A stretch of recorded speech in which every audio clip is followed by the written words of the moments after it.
இந்தியாவோட மிக பழமையான மலைத்தொடரான ஆரவல்லி இப்ப ஒரு சட்ட போராட்டத்துல சிக்கி இருக்கு.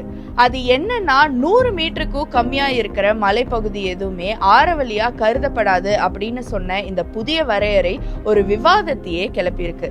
இதனால 90% பகுதி சுரங்க தொழில்னாலையும் ரியல் எஸ்டேட்னாலையும் டீஃபாரஸ்டேஷன்னாலையும் அழிஞ்சிடுமோ அப்படிங்கிற அச்சமும் உருவாகி இருக்கு. இதுக்கு மத்திய அரசு சமீபத்துல ஒரு முக்கியமான விளக்கத்தை கொடுத்திருக்காங்க. அது என்னன்னா, ஆரவல்லி மலைத்தொடரோட 1.44 லட்சம் சதுர கிலோமீட்டர் பரப்பளவுல வெறும் 0.19% பகுதியை மட்டும்தான் சுரங்க பணிகளுக்கு கொடுக்க போகதாவும், மீதமுள்ள 99% பகுதிகள் முழுமையான பாதுகாப்புல தான் இருக்கோ அப்படின்னு சொல்லியிருக்காங்க. வளர்ச்சிங்கிற பேர்ல இயற்கை அரணை சிதைப்பது ஃபியூச்சர் ஜெனரேஷனுக்கு ஒரு பெரும் பாதிப்பை கொடுக்கும் அப்படின்னு இயற்கை ஆர்வலர்கள் எச்சரிக்கிறாங்க. அதுக்காக தான் மக்களும் போராடிட்டு வராங்க.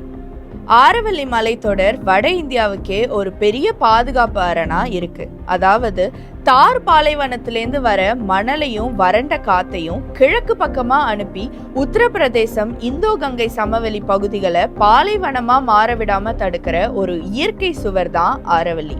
அது மட்டும் இல்லாம சபர்மதி, லூனி, பனாஸ் போன்ற முக்கிய ஆறுகளோட பிறப்பிடமாகவும் ஒரு பெரும் நீர் சேமிப்பு மண்டலமா இருந்து லட்சக்கணக்கான மக்களோட குடிநீர் மற்றும் விவசாய தேவைகளை பூர்த்தி செஞ்சுட்டு வருது.